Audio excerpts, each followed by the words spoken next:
Did you know, and I've got to look at my paper here, that in 10 generations, if you go back behind you 10 generations back, you have 1,022 ancestors, and it doubles back beyond there, right? So, or doubles and then adds to the previous one. So you have a lot of ancestors.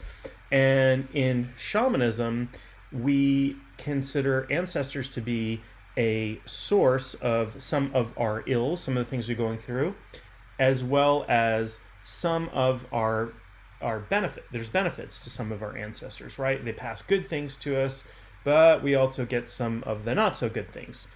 I'm John Moore. I'm a shamanic teacher from the state of Maine. I'm also a practitioner. I practice with clients, and today I'm going to talk to you about ancestral healing and shamanism, and I'm going to talk to you about ancestors and how we view ancestors in shamanism, and it might be a little bit surprising to you.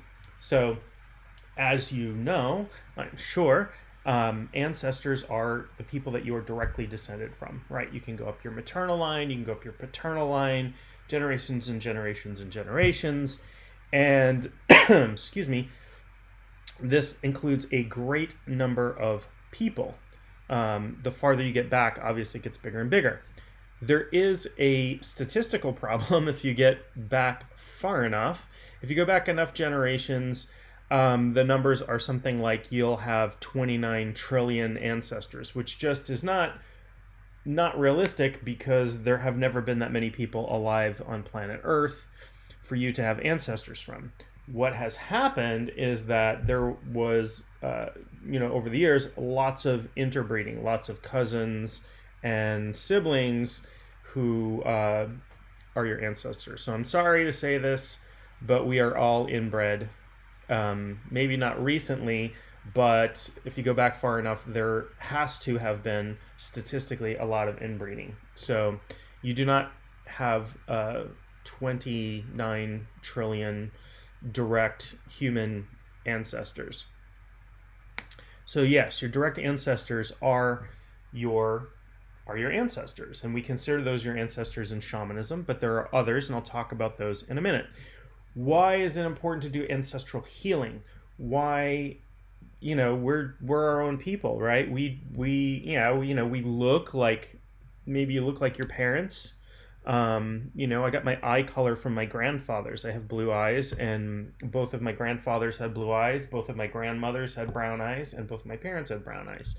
Blue eyes being a recessive gene, I got my blue eyes from my grandfathers. However, what we now know scientifically, so physically, we know that there are epigenetic changes in ancestral lines from things like trauma, from things like starvation, from things that in shamanism we would call soul loss or soul loss events. We can, for example, determine epigenetic changes. So this is changes in the way that genes express themselves, not in the structure of the DNA itself, but changes that we can detect in the grandchildren of Holocaust survivors. So 2 generations later. And recent research suggests that we can detect epigenetic changes in humans from 7 generations back. That's quite a few people. That's a lot of people. That's I don't know, well over 100 people, maybe a couple hundred people. Anyway, that can pass trauma down, that we can detect scientifically. On a spiritual level, it's way beyond that. We get, we can pass wounds down through generation after generation after generation, almost intact sometimes. In animal studies, they've seen epigenetic changes. So in much simpler organisms like certain kinds of worms and stuff, they can detect epigenetic changes 23 generations down the line. That's something, right? I don't have the calculation for how many people would be in your family tree in 23 generations, but let's just say it's a lot. It's a lot. So we inherit a lot of stuff, and this is purely on the physical level. Now in shamanism, we have known, ancient shamans have known that, um, stuff can get passed down through ancestral lines. Things like wounding and trauma and all kinds of things can get passed down. And I believe, some of my ancestors came to the United States after the potato famine in Ireland, and I believe that was such a traumatic event that it had a profound effect on people who are still alive today, including folks like myself who aren't that far removed from it, four or five generations or so. So, in the past, so if we count a generation as about 25 years or so, 250 years ago, you had, in the past 250 years, you have had something like 1,000 direct ancestors. In shamanism, though, we don't just look at the people who are directly on our family path. Yes, that is where science can look at genetics, and physically we can look at things like that. But we know that we are, first of all, we're connected to everything, and we're connected to everyone. We are entangled on a quantum level to everything in the universe. Everything came out of one singularity at one point, if you follow the science of the Big Bang, and we are interconnected with everything. But the idea is that we are more closely connected to people and things that we are closer to in a number of ways, right? So I'm closer to my children than I am to other people's children. That's not to say I'm separate and different from other people's children. I just have a very close personal relationship with my children. And so the same is true for your ancestors. Most people practicing shamanism believe in reincarnation, believe in rebirth. And so you can also have ancestors that aren't in your direct line. So you can have past lives, which are a form of ancestors, but they are also, each of these past lives also has ancestors, right? And so spiritually, there's a lot of things that are funneling down into you. Here's something that I didn't really think about too much until I learned about this through my training in shamanism, is that we also have non-human ancestors. And shamanism is an animistic system. It incorporates animistic belief, meaning that we think everything has a spirit. I like to say everything is a spirit, and some things have physical components, but everything is a spirit. We also have non-human ancestors, and that includes animals. Right? Humans were not the first animals on the planet, and so we came from wherever. Single-celled organisms, the whole DNA thing. There's a mystery around DNA about how DNA could have potentially sprung up out of nothing, out of a soup of chemicals.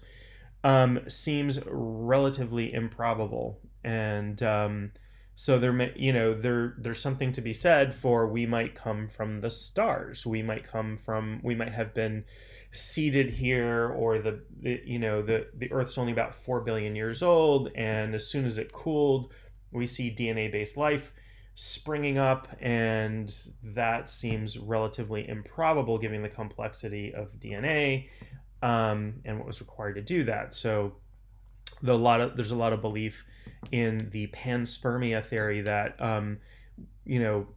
we were either seeded here by an alien civilization, or the life from elsewhere in the universe came here in the form of on a comet or a meteor or something, and crashed into the Earth and spread the chemicals important for life, spread DNA-based life on the planet.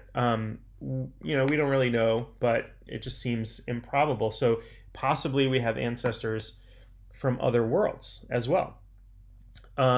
Before we were living beings and whatever, we were elements, right? We had the elements that are in our body come from the stars. When the Big Bang first happened, there was nothing in the universe except for hydrogen, basically, and that all started to coalesce. And then, as it got together, the gravity became bigger and bigger, and it formed stars. And then the stars had this crushing gravity that was able to push these elements, push these hydrogen nuclei together and create the heavier elements. So everything, almost everything you're made of, and, the carbon in your body was created in the center of a star. The nitrogen, the everything that's not hydrogen was created in the furnace of a star. So we are the stuff of stars. And at some point, a star exploded, spreading the stuff that we're made of all over the place, and we came together. If you think about it, it's rather miraculous, actually. So we have ancestors that are, human ancestors, and those we feel really close to because we can identify with them. But we also have animal ancestors. We also have, common ancestors with plants and fungi and everything that is considered living on this planet. We have common ancestors with. And so we can actually go back shamanically and draw power from our ancestors and heal things that have happened in our ancestral line. Because in the world of spirit that we deal with in shamanism, we are working outside of time and space. When we heal, we can actually go back and heal ancestors. And what happens is we're healing the energy body of our ancestors, and that has an effect of, it actually, in my experience, travels in both directions. So when I heal an ancestor, let's say my great-great-great-grandfather or something, that healing, the energy shift, the healing comes down through the line to me, to my children, to eventually their children. And it also travels backwards through further up the ancestral line.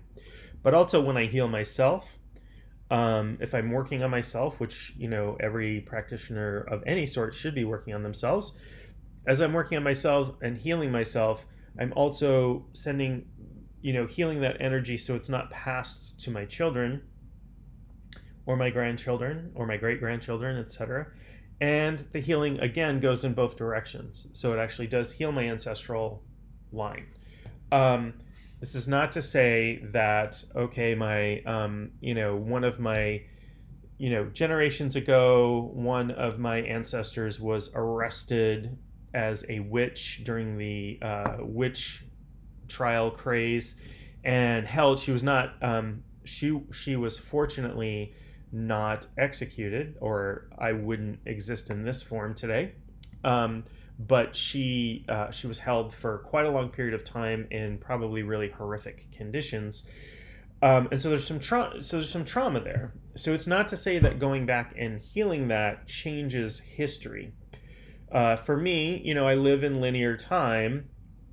I can heal the energy, I can heal the spiritual aspect of that, but the physical aspect doesn't really change. And this is where we, the whole time travel paradox thing. If I go back in time and kill my grandfather, it creates this paradox where I couldn't have been born to go back and kill my grandfather, and so I was then born, so then I could go back.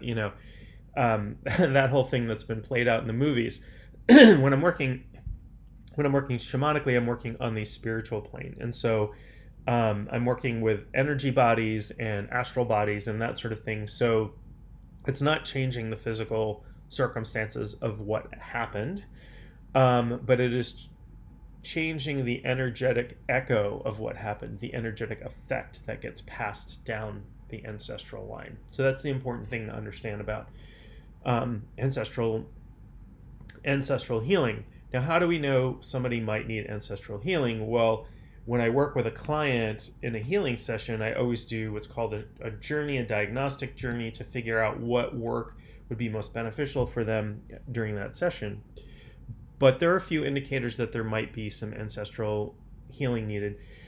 Sometimes people have a phobia, for example, that springs up out of nowhere, right? Most people who have some kind of phobia can link that back to some specific event that traumatized them in their life, but not always. And so sometimes we can trace that back to something that happened to an ancestor. Sometimes people experience, um, I want to use the word irrational here, and this isn't a pejorative to describe somebody as being irrational. What I mean is irrational from the stance of I can't find a solid, ordinary reality reason for something. So some people might have some kind of irrational malady that, in other words, can't be explained by conventional medicine, but is still affecting them. So it's real. It's not irrational from the perspective that it's not real, but it's irrational from the perspective that we can't suss out a medical diagnosis for things. Sometimes that can be rooted in ancestral stuff as well, which I would sort of tie past life work into that as well. Sometimes, for example, people might have a weird thing with their neck, and chiropractor can't find anything, and a osteopath can't find anything, and X-rays don't find anything, and physical therapy doesn't help, and all of these things. And sometimes we find that people have had some trauma there, or maybe they've been hanged in a past life, or had an ancestor, or something, and that we can suss out shamanically, and sometimes heal the energy that's coming through there. And so people can then have the conditions, the spiritual and energetic conditions under which they can heal physically. And that's really what shamanic healing and energy healing does, is that it creates the conditions under which your body can heal itself, because we are very resilient and our bodies are very capable of healing themselves.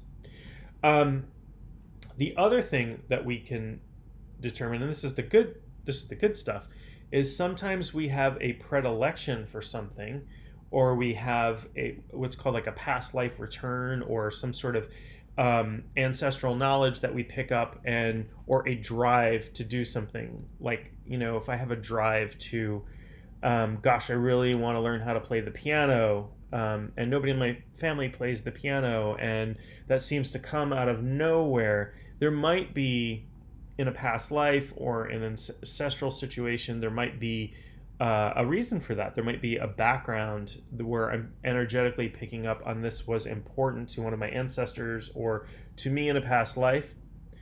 When I was quite young, in my early 20s, I was studying martial arts with a teacher in Boston, and I had just started training with him, and he said, there's going to be an exposition of these martial arts teachers from Japan who have flown in, and there's a bunch of different ones, and we have been invited to the exposition, but also to go train with them before the exposition. And I was like, wow, what a great opportunity. These guys from the Budokan in Tokyo came in, these teachers, and they were doing everything from archery to sword work. There were sumo wrestlers there.